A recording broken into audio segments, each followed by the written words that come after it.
Fourth problem solve करते हैं। A function f has a continuous third derivative everywhere and satisfies the relation limit x tends to 0 1 plus X plus F X by X to the power 1 by x is equal to e cube.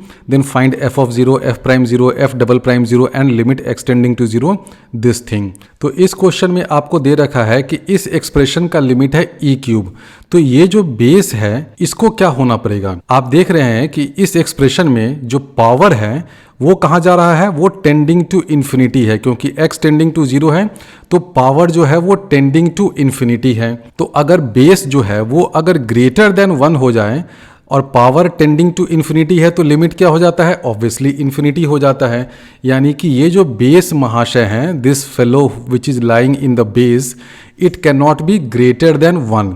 Similarly ये less than 1 भी नहीं हो सकता है, क्योंकि less than 1 अगर हो जाए और पावर टेंडिंग टू इन्फिनिटी है तब तो लिमिट क्या हो जाता है? 0 हो जाता है। बिल्कुल सही।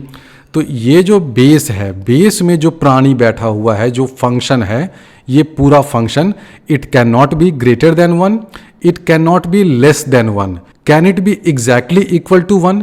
क्या ये बेस एग्जैक्टली इक्वल टू 1 हो सकता है? नहीं, वो भी नहीं हो सकता है। ये जो बेस है वो एग्जैक्टली इक्वल टू 1 नहीं हो सकता है, क्योंकि एग्जैक्टली इक्वल टू 1 ये अगर एग्जैक्ट हो जाए टू द पावर इन्फिनिटी करिएगा तो आंसर 1 ही आएगा। लेकिन क्वेश्चन में दे रखा है कि इसका लिमिट है ई क्यूब, यानी कि लिमिट जो है वो एक फाइनाइट नॉन जीरो क्वांटिटी है और 1 के बराबर भी नहीं है। यानी कि बेस को क्या होना पड़ेगा? सिंपल सा कॉन्सेप्ट है। देखो, ग्रेटर देन 1 नहीं हो सकता है, लेस देन 1 नहीं हो सकता है, एग्जैक्टली इक्वल टू 1 नहीं हो सकता है। तो बचा क्या? एक ही ऑप्शन बचा ना, टेंडिंग टू 1। यानी कि ये जो बेस है ना, देखो ये जो बेस में पूरा चीज बैठा हुआ है, जो पूरा एक्सप्रेशन बैठा हुआ है, this has to be tending to 1। यानी कि बेस में जो महाशय बैठे हुए हैं, जो एक्सप्रेशन है उसका limit as x tends to 0 it has to be 1। यानी कि हमने प्रूव कर दिया कि limit x tends to 0 1 plus X plus F X by X, ये क्या होगा? ये होगा 1। अब ये देखो, ये तो ऑलरेडी 1 है, तो ये 1 इधर और इधर 1 कैंसिल हो गया। यानी कि limit of x plus F X by x, इसका लिमिट क्या होगा? 0 होगा। अब ऑब्वियसली ये x तो क्या है? इसका लिमिट तो 0 ही होता है। यानी कि एफ एक्स बाई एक्स, इसका लिमिट क्या होगा? इसका लिमिट भी 0 होगा। यानी कि हमने प्रूव किया कि limit x tending to 0 F X by X, this has to be equal to 0। ये 0 होगा तभी तो देखो ये 0 हो जाएगा, ये 0 हो जाएगा, तो बेस जो है वो टेंडिंग टू 1 हो जाएगा। एग्जैक्टली इक्वल टू 1 नहीं होगा, टेंडिंग टू 1। यानी कि बेस का लिमिट 1 होगा। तो बेस का लिमिट 1 होने के लिए limit x tending to 0 F X by X has to be equal to 0। F X एक फंक्शन है, limit x tending to 0 F X by X 0 है। इसका मतलब अगर हम लोग एफ एक्स को एक पॉलिनोमियल सीरीज में एक्सपैंड करें, और वो हम लोग एक्सपैंड कर सकते हैं, तो इस एफ एक्स में बताओ तो स्मॉलेस्ट पावर ऑफ एक्स क्या होना चाहिए? इस एफ एक्स में स्मॉलेस्ट पावर ऑफ एक्स जो है वो एक्स स्क्वायर होना चाहिए, इससे छोटा नहीं होगा। ध्यान से सुनो मेरी बात को। इस एफ एक्स को जब हम लोग एक्सपैंड करेंगे x के टर्म्स में, और हम लोग किसी भी फंक्शन को ऐसे एक्सपैंड करके लिख सकते हैं, क्योंकि देखो ये कंटिन्यूअस भी है, इसका थर्ड डेरिवेटिव भी एग्जिस्ट करता है, तो ये fx अगर पॉलिनोमियल नहीं भी है तो भी हम लोग fx को इस तरह से लिख सकते हैं। और इस fx को हम लोग ऐसे लिख सकते हैं, this fx is equal to some constant a times X square plus b times X cube. इस तरह से लार्जर पावर्स ऑफ x होंगे। ऐसा होगा। ऐसा क्यों होगा इसको समझ लो। मैं ये कह रहा हूं कि जो fx है उसमें x स्क्वायर से कम डिग्री का टर्म नहीं होगा। fx में कोई भी x वाला टर्म या कांस्टेंट टर्म नहीं होगा। x वाला टर्म होने से प्रॉब्लम क्या है? देखो, अगर x वाला कोई टर्म है तो एफ एक्स बाई एक्स करोगे तो क्या हो जाएगा? ये x और ये x कैंसिल आउट हो जाएगा।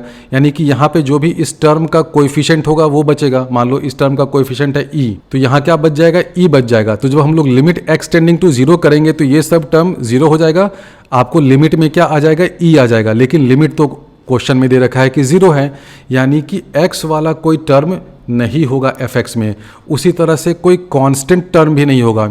अगर मान लो fx में कोई कांस्टेंट टर्म है, मान लो यहाँ पर कुछ कांस्टेंट टर्म है e, तो क्या हो जाएगा, ई बाई एक्स जब करने जाएंगे तो as X tends to zero ये वाला टर्म क्या हो जाएगा, टेंडिंग टू इन्फिनिटी हो जाएगा, लेकिन लिमिट तो जीरो है। तो इसलिए एफ एक्स में स्मॉलेस्ट पावर ऑफ एक्स जो है वो एक्स स्क्वायर ही होगा, इससे छोटा एक्स का पावर नहीं होगा। ये इस क्वेश्चन का मेन फंडा है। क्या फंडा है कि जो एफ एक्स है उसको अगर हम लोग एक्सपैंड करके लिखें तो ऐसे होगा, F X is equal to A X square plus B X cube plus dash dash dash, आगे जो हायर पावर्स ऑफ एक्स है उसके टर्म्स होंगे। एक्स स्क्वायर से छोटे पावर का टर्म इस एफ एक्स में नहीं होगा। तो यहां पे ध्यान देना कि डिनोमिनेटर में है एक्स, इसलिए न्यूमरेटर में आपको एक्स स्क्वायर एक्स क्यूब ये सब चाहिए ही, तभी तो लिमिट आपको जीरो मिलेगा।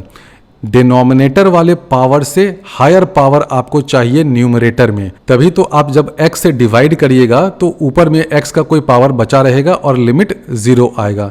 इसलिए fx को हम लोग ऐसे लिख सकते हैं। जब fx को ऐसे लिख सकते हैं तो f ऑफ जीरो क्या हो जाएगा, ऑब्वियसली f ऑफ जीरो देखो x equal to zero put करो, f ऑफ जीरो जीरो हो जाएगा। f प्राइम x देखो क्या है, f प्राइम x यहाँ से आप देख सकते हैं ये हो जाएगा 2ax प्लस 3bx स्क्वायर, आगे हायर पावर के टर्म्स होंगे। तो आप यहाँ से देख रहे हैं कि f प्राइम जीरो ये भी जीरो हो जाएगा, देखो है ना, x equal to zero put करोगे तो। अब हम लोग जब f double prime zero find करेंगे तो वो a के टर्म्स में आएगा। तो पहले हम लोग a फाइंड कर लें कि a क्या है, ठीक है। अभी तक तो हम लोगों ने a के टर्म्स में काम किया, लेकिन इस a की एग्जैक्ट वैल्यू भी हम लोग फाइंड कर सकते हैं। तो इस a को पहले हम लोग फाइंड कर लेते हैं। हम लोगों ने ये प्रूव कर दिया कि बेस जो है वो टेंडिंग टू 1 है, पावर जो है वो टेंडिंग टू इन्फिनिटी है, यानी कि ये 1 टू द पावर इन्फिनिटी वाला फॉर्म आ गया। 1 टू द पावर इन्फिनिटी वाले फॉर्म को कैसे सॉल्व करते हैं आपको ये पता ही होगा। उसमें क्या होता है, f to the power g होता है, तो इसका फॉर्मूला क्या होता है, e to the power g into F X minus 1, ऐसा ही होता है ना। यानी कि बेस में जो फंक्शन है उसको -1 कर दीजिए, तो पूरे फंक्शन में से -1 करिएगा तो क्या बचेगा, x plus F X by x into करिए g यहाँ पर क्या है 1 बाई एक्स। इस एफ एक्स और इस एफ एक्स को सेम मत मानिएगा, ये अलग चीज़ है। ये तो एफ एक्स हम लोग को याद है ना, एक फॉर्मूला जो था वहाँ से हम लोगों ने लिया है ना, जब 1 टू द पावर इन्फिनिटी वाला फॉर्म आ जाए तो ऐसा एक फॉर्मूला होता था। तो उसमें क्या करते थे, बेस में जो भी फंक्शन है उसमें से -1 करते थे। तो हम लोग जब इसका लिमिट लेंगे तो क्या हो जाएगा, e to the power 1 by X तो रहेगा ही, बेस में जो भी है उसमें से -1 करिए तो आ जाएगा x plus F X by X, ये आ गया। अब इसको जब सिंप्लीफाई करिएगा तो ये क्या हो जाएगा, e टू द पावर रहेगा ही, बाकी क्या हो जाएगा 1 plus F X by X square, और इसकी वैल्यू क्या हो जाएगी, इसकी वैल्यू 3 होगी, क्योंकि क्वेश्चन में दे रखा है लिमिट है e क्यूब, यानी कि F X by X square, इसका लिमिट क्या है, एज x टेंड्स टू 0 2 है। यहाँ से आ गया ना, F X by X square limit x tending to 0, ये क्या हो जाएगा 3 - 1 2 हो गया, यानी कि F X by X square का लिमिट 2 है, इसका मतलब a जो है वो 2 हो गया। आप यहाँ से देखिए limit x tending to 0 F X by X square this is equal to 2, ये सब तो लिमिट में ही है ना। तो ये हो जाएगा a plus B X plus higher order terms, इसका लिमिट x टेंडिंग टू 0 करना है, तो क्या हो जाएगा, ये सारे टर्म्स 0 हो जाएंगे, यानी कि a इज इक्वल टू 2 मिल गया। तो हम लोगों ने एफ एक्स फंक्शन बहुत हद तक फाइंड कर लिया। एफ एक्स फंक्शन क्या होगा, एफ एक्स फंक्शन हो जाएगा 2x square plus B X cube plus आगे हायर ऑर्डर टर्म्स होंगे, तो a की जगह आप 2 कर दीजिए, तो f प्राइम x क्या हो जाएगा, f प्राइम x हो जाएगा 4x plus 3bx square plus higher order terms. तो f ऑफ 0 तो ऑब्वियसली 0 हो जाएगा, f प्राइम 0 ये ऑब्वियसली 0 हो जाएगा। f डबल प्राइम x करिएगा तो क्या आ जाएगा 4 प्लस कुछ कुछ आएगा, तो f डबल प्राइम 0 क्या हो जाएगा, इसकी वैल्यू हो जाएगी 4। तो क्वेश्चन में हमसे पूछा था f ऑफ 0 क्या है, वो 0 है, f प्राइम 0 क्या होगा, वो 0 होगा, f डबल प्राइम 0 क्या होगा, वो 4 के बराबर होगा। तो हमने पहला पार्ट इस क्वेश्चन का सॉल्व कर लिया। सॉल्व करने में की फंडा यही था कि हमें फाइंड करना है कि ये जो एफ एक्स है उसको अगर हम लोग एक्सपैंड करके लिखें तो वो इस तरह से कुछ आएगा, F X equal to 2x square plus B X cube plus आगे हायर पावर टर्म्स आएंगे x के। और क्या हम लोग इस एफ एक्स को ऐसे लिख सकते हैं, लिख सकते हैं, क्योंकि ये कंटिन्यूअस फंक्शन है, ये 3 टाइम्स डिफरेंशिएबल है, इसलिए इस फंक्शन को हम लोग ऐसे एक्सपैंड करके लिख सकते हैं। इस तरह के एक्सपेंशन सीरीज का एक नाम भी होता है, उसको कहते हैं Taylor series. Taylor series basically जो जनरलाइज्ड मीन वैल्यू थ्योरम होता है उसी का जनरलाइज्ड वर्जन है। अब हम लोग अगला पार्ट फाइंड करते हैं, find limit x tending to 0 1 plus F X by X to the power 1/x। अब ये देखो 1 प्लस fx/x, ये क्या है, fx/x, इसका लिमिट तो 0 है, तो 1 प्लस fx/x, ये बेस क्या हो जाएगा, ये बेस ऑब्वियसली टेंडिंग टू 1 हो गया। यानी कि ये जो लिमिट हमें फाइंड करना है ये भी किस फॉर्म में हो गया, 1 टू द पावर इन्फिनिटी, इस वाले फॉर्म में आ गया। तो इस तरह के फॉर्म का तो लिमिट फाइंड करना बहुत आसान है ना। उसमें क्या होता है, बेस में जो भी है उसमें से -1 कर दो, तो इसका लिमिट हम लोग लिख सकते हैं, limit x tending to 0 e to the power 1/x into base में जो भी है -1 कर दो, यानी कि fx/x, ये करना होगा। इस लिमिट x टेंड्स टू 0 को ऊपर ले जाइए तो ये बेसिकली क्या हो जाएगा, this is equal to e to the power limit x tends to 0 fx/x²। अब fx/x² क्या होगा, बहुत सिंपल है, fx आप देख रहे हैं कि ये है, तो fx/x², ये क्या हो जाएगा, 2 + bx plus higher order terms of x।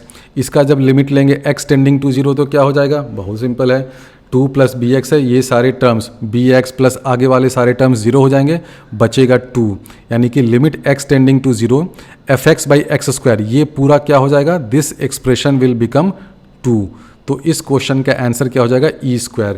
इसका आंसर हो गया this is equal to e²। अब आप ध्यान से ये भी देखिए कि ये जो लिमिट हमें फाइंड करना है क्वेश्चन में, उसका आंसर आया e²। क्वेश्चन में जो लिमिट दे रखा था उसका आंसर था e³।